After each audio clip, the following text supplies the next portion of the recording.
The Wolf of Snow Hollow is a 2020 American horror film that is also a comedy film that is starring, written, and directed by Jim Cummings. It is also starring Robert Forster in his final film, to which this final film of him is also dedicated. A stressed out police officer struggles not to give in to the paranoia that grips his small mountain town as the bodies turn up after each full moon. I'm going to go ahead and say it right now. Watching this film caught me off guard a lot, and I'm pretty sure it caught almost everyone that watched this film off guard as well. Now, with me, it caught me off guard in a fantastic way, which could probably drift away apart from everyone else who watched the film without even looking at reviews first.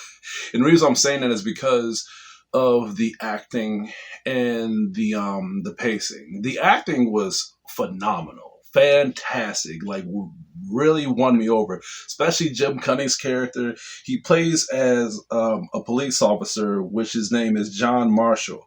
Now, the movie starts off where we get a deep dive to his character where he goes to therapy because he has a traumatic drinking problem. He's an alcoholic. So by him being a police officer, that's not as if it's not stressful enough. They barely have problems in town. So it's an easy town, rarely has any crimes and stuff, rarely things even get committed and everything. So he is focused on trying to get his alcoholic issues under control. So as this happens, as he's going to mental therapy and as he's going through everyday life, which is pretty stressful for him because if that's not bad enough, then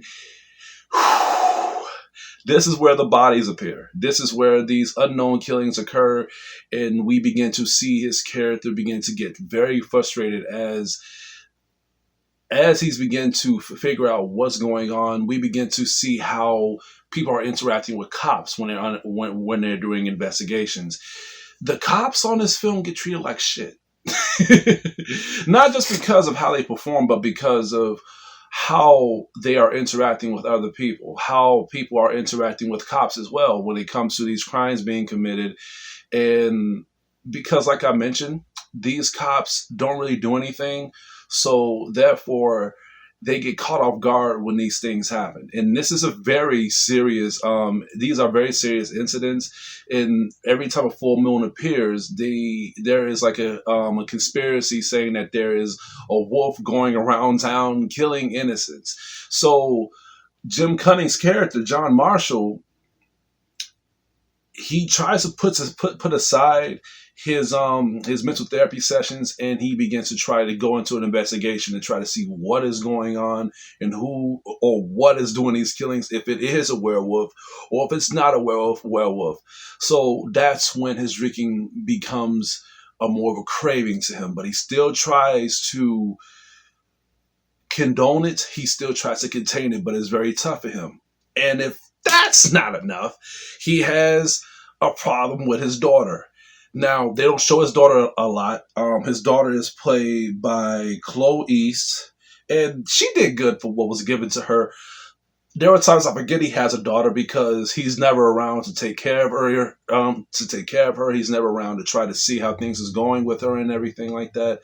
So I thought that was acceptable because if the movie is focused on Jim Cummings, I want to see in his point of view of how he will live his life through the film, which is perfectly understandable. Normally, I would give the daughter character or anybody outside of the character dialogue a bad rating. But if the movie is dedicated on just one character only, then we have to see how the main character is going to turn out.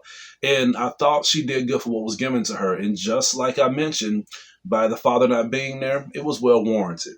So by him not being there for the daughter, it's a bigger strain as well. So he goes through all these phases. He goes through all these problems. And I like the fact that it builds up and builds up. And he begins to take it out on all the other police officers as well. And I like his anger. I like his way of how he is frustrated and how he is yelling at other officers, "Stop, Jenny! Stay there! I got this under control!"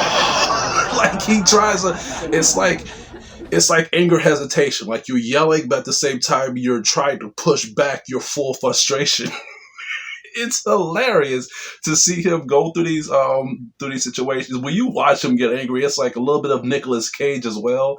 So if you like Nicolas Cage's weird anger humor, you're going to like Jim Cummings' character. It's not a Nicolas Cage ripoff, because if you compare Nicolas Cage anger, he's always like that. But with Jim Cummings, he's like this because he is just going through all these traumatic phases. Now, Officer Sheriff Hadley, which is the father of Jim Cummings' character that is played by Robert Forster, he did great. He did pretty good.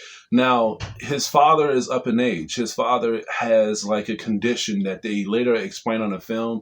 And that's another problem that Jim Cummings has to be aware of, because his father is trying his best to try to do these cases with him, try to do the job for him, but he know that his father has a condition. He know his father has to try to take it easy. So he pushed his father aside and tell him, look, stay there. We'll do this. We'll take care of this. But he see the drive of his son. He see that his son is also struggling. He see that his son is, he knows that his son has a drinking problem, a severe drinking problem. There was even times where he came to work and he parks his car in weird places, and he tells him, like, dude, like, what is going on with you? Like, is you drinking again? He just says, no, no, no, no, no, no. So he tries to pull his weight to try to take care of his son. He's a very good father character. Like they both have problems, but they try to put their problems aside to take care of each other. That's a very good bond. And I thought that Robert Forster, for his last performance, very great, very fantastic, very heartwarming. And then there were times when I would cheer up, because, I mean, tear up. There are times that I would tear up because these are two broken characters that are trying to fix each other by making their problems worse for themselves. And it's traumatic, and it really brought me in. And there were times I would really hope that they would find out the person responsible, because ever since this whole thing happened with the whole killings in the town, it really made their problems a lot worse for them. They have to put everything aside to make sure that this, like this doesn't happen again, like no one else gets killed.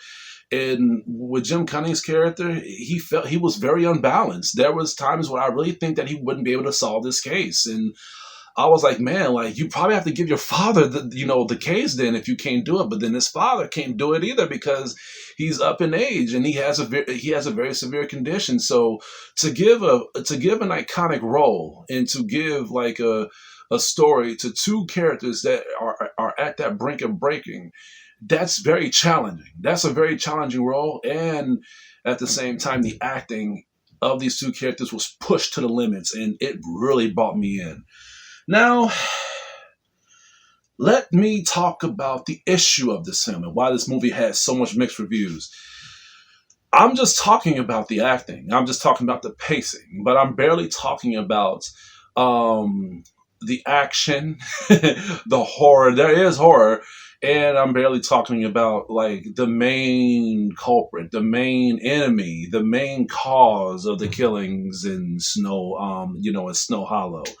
Now, I can understand why people didn't like the film, because you got some that didn't come for the acting. You got some people that came because they thought that it was about to be something else. And by the front cover, I mean, look, you can look at the front cover right here. It caught me off guard too, but at the same time, I was satisfied because of the pacing of the character development and the story. But you got some people that was not satisfied because they came to see a wolf kill innocents throughout the whole entire film, not by close by the end of the film, which was a problem to me because I felt like when they revealed the culprit, when they revealed what was going on, it just came and went. It happened so fast, and I felt like that should have happened. They should have gave us at least like 10 or 15 minutes of screen time of that when they found out who the culprit was. But I could understand why people was pissed off, because by looking at the trailer and by looking at the name of the film and looking at the front cover of the film, it could lead to disappointment and also false advertising. I mean, you can see people that goes and watch films like this, but that's also where reviews come in too, because you can see people watch this film and they could just have their own expectation of what this film can be about, and they can just leave out frustrated. I wanted to watch a movie about a wolf. I really wanted to watch a movie about wolves killing innocent people, but instead we got a character who just have a drinking problem, have a parenting problem, have a father bonding problem. If I wanted to watch movies like that, I would have just watched 7 pounds. Look, I get it. Like I understand. I mean, when I seen this film, but I was actually entertained with the movie. I was actually entertained with with everything was going and falling in place. But when they revealed what was going on, I was like, and then I looked at the marker. I was like, wait a minute, we're about to wrap this up. This is about to be the end of the film. So that is a problem. It is a problem. So I feel like I'm on your side on this. I'm on your viewer's side that watch the film and y'all give it a bad ratings and y'all just don't like it. But you can't deny the good acting. You can't deny the good pacing. But you know what? You probably was bored watching it. You was probably bored looking at the acting because boredom is subjective. What bores you? But at the same time, you want to watch an action film. You want to watch a thriller and horror film from start to finish. But instead, you got this. So I can see how it could drive you into that bad yeah.